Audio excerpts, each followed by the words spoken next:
Como vencer a ansiedade? Você perde noites de sono? Você sente o coração acelerar diante de notícias ruins? Você tem comido demais por conta da ansiedade? Você fica temeroso diante de más notícias? Fica excessivamente preocupado com o dia de amanhã? Então este vídeo é para você.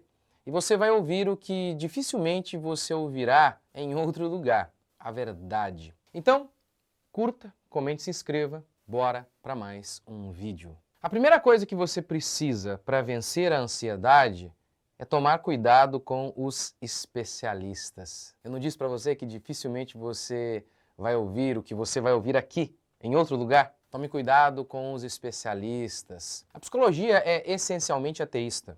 Portanto, para ela, o que existe é apenas a matéria. Desse modo, todo comportamento é apenas um resultado mecânico. O Dr. Donald Herb disse o seguinte: a ideia de uma mente imaterial controlando o corpo não tem lugar na ciência. Desse modo, o homem seria uma máquina apenas, diferente do que anuncia Gênesis, que apresenta Deus formando, primeiramente, o corpo do homem, do pó, a matéria, que obviamente inclui o cérebro. Depois, Deus cria o espírito, Deus sopra o espírito no homem e ali então há nele espírito, alma, consciência. Mas, como explica o autor de O Livro da Psicologia, para o biólogo molecular Francis Crick, ele afirmava que a consciência estaria vinculada a uma área específica do cérebro, o córtex frontal. Claro, como bons ateus, a única coisa que existe para eles é a matéria, logo a consciência também tem que ser apenas uma coisa material. Por isso então, é muito comum que os conselhos que eles venham a dar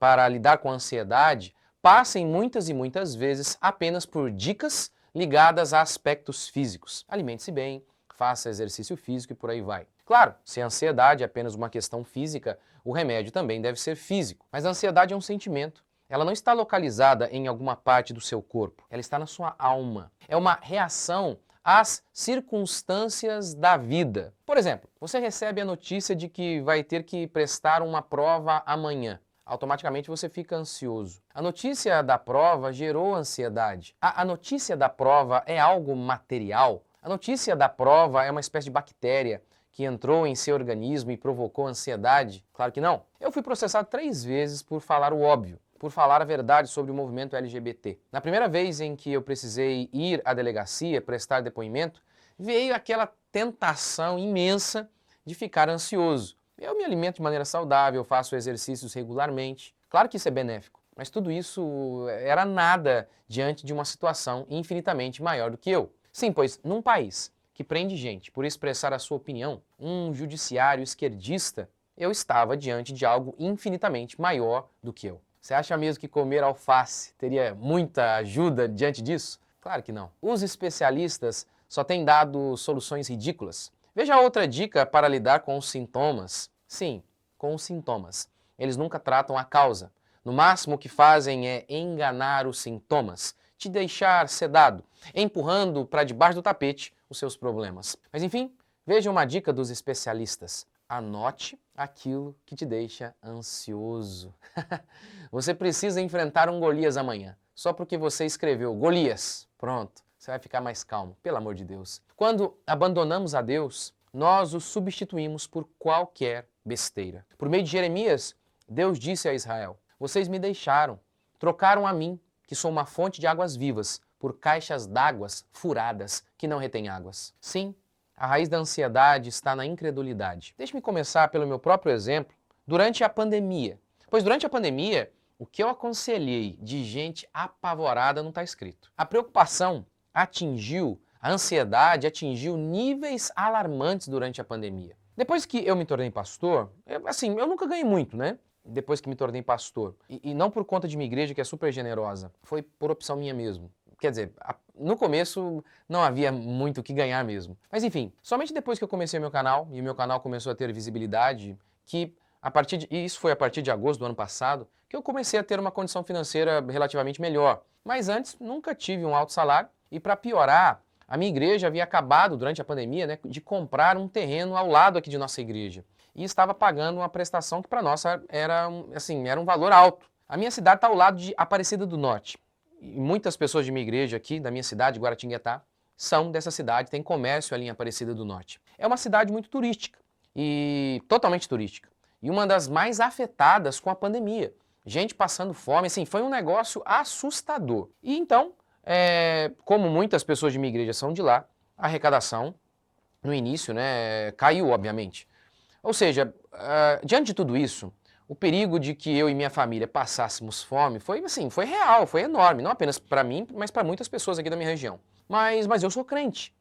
Eu creio que há um Deus no céu que zela pelo seu povo, que ama o seu povo. Eu creio num Deus que faz o milagre de cair maná do céu e também faz o milagre de nos fortalecer quando não tem maná nenhum. Eu creio na passagem bíblica que declara que tudo mesmo, até as coisas ruins, cooperam para o bem daqueles que amam a Deus. Então, reunido com a minha família, à mesa, eu pensei, qual seria o pior cenário possível? E o pior cenário possível era que eu iria me sentar com minha esposa e meus filhos, comeríamos a última comida e morreríamos. Esse era o pior cenário que eu conseguia imaginar. Mas aí, como um bom cristão, o que eu pensei? Ora, nem a morte me mata, pois para os que estão em Cristo, morrer é lucro. Morrer é estar com Cristo. Ou seja, a morte não é o fim, é apenas o começo. Então, eu agradeci a Deus pelo pão e me acalmei. Quando meu filho nasceu com um caroço na cabeça, que o médico chamou de tumor, eu e minha esposa, nós já tínhamos até aceitado que o nosso filho não iria sobreviver. Foi assim, sem sombra de dúvidas, o pior dia da minha vida até aquele momento. Mas nós cremos em Deus. De modo que, sobre o crente, a verdade é aquilo que Jesus disse. Eu sou a ressurreição e a vida. Quem crer em mim, ainda que morra, viverá. Por isso, apesar de estarmos completamente tristes, o que é plenamente normal, né, numa circunstância dessa, apesar disso tudo, a médica do nosso filho, ela nos olhou e disse assim, puxa, vocês estão tão bem, diante de tudo isso, né, vocês estão tão bem. Eu, na realidade, não me via assim, né, eu estava destruído por dentro. Mas mesmo profundamente angustiado, eu tinha fé, eu acreditava que Deus estava no controle daquela circunstância, apesar de eu não entender o que estava acontecendo. Eu confiava que Deus podia curar o meu filho ou usar a morte dele para o nosso bem, como usou a morte do filho, Jesus, para nos salvar. Por isso, essa fé, de alguma maneira, transmitiu uma paz para a nossa médica que nem mesmo eu notei que a gente estava transmitindo ali. Quando eu abri a igreja, contrariando as ordens de políticos canhotos, eu fiquei lá na frente da minha igreja apavorado, mas ao mesmo tempo crendo. Crendo no quê? Eu cria que Deus, ele podia fechar os olhos dos fiscais, mas se Deus não fizesse isso, eu cria que Deus poderia me fortalecer caso eu fosse preso e Deus podia usar até a prisão para a sua glória, como fez com Paulo, e ele diz isso, né? Então sim, eu criei. O mundo, ele é terrível, o mundo é perigoso. Se eu não cresce em Deus, eu nem sairia de casa. Na realidade, sem Deus, o normal é que todos nós vivêssemos completamente preocupados. Não, mais do que isso, sem Deus, a coisa mais lógica em se tratando de como viver é que nós deveríamos viver completamente preocupados, ansiosos. Pois você e eu, nós somos uma pulguinha na imensidão desse mar da vida, repleta de tubarões, baleias e seres infinitamente maiores do que nós. Sem fé em um Deus infinito em glória, que nos ama e cuida de nós, a coisa mais racional é viver apavorado.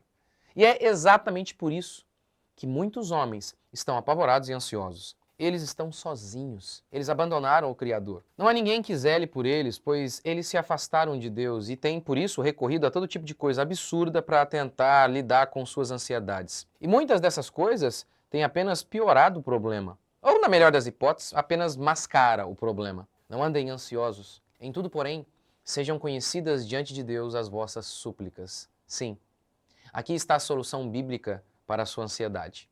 Clamar a Deus. Voltar-se para Ele.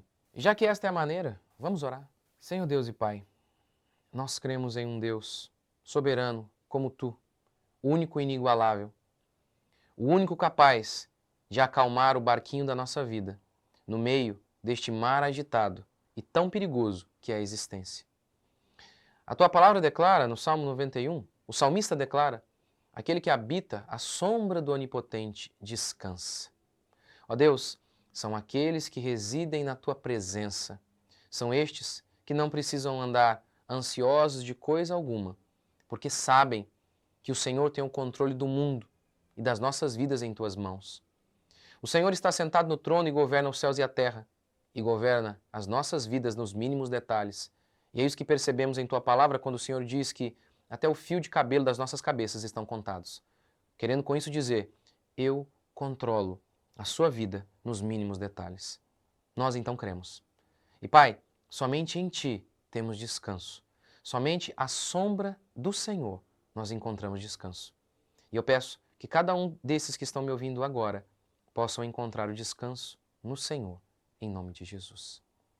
Amém? Neste vídeo, obviamente, eu não falei tudo o que eu queria falar sobre ansiedade. E se você fizer o meu curso, A Culpa é do Meu Corpo, você vai entender por que eu não falei tudo aqui. Não, isso não é uma isca para você adquirir o meu curso. Eu não abri mão das empresas do meu pai para ganhar R$ 400 por mês para enganar as pessoas. Fique ligado em meu curso, porque nele eu vou falar sobre o que a Bíblia diz, né, sobre depressão, ansiedade, autismo, TDAH, Alzheimer, enfim, o que é físico e o que é espiritual. Em algum momento nós precisamos de ajuda de um profissional. Se você enfrenta algumas dessas dificuldades, ou é um pastor, ou é parente de alguém que enfrenta isso, este curso é para você. Fique ligado, em alguns meses ele será lançado. Deus abençoe e até a próxima.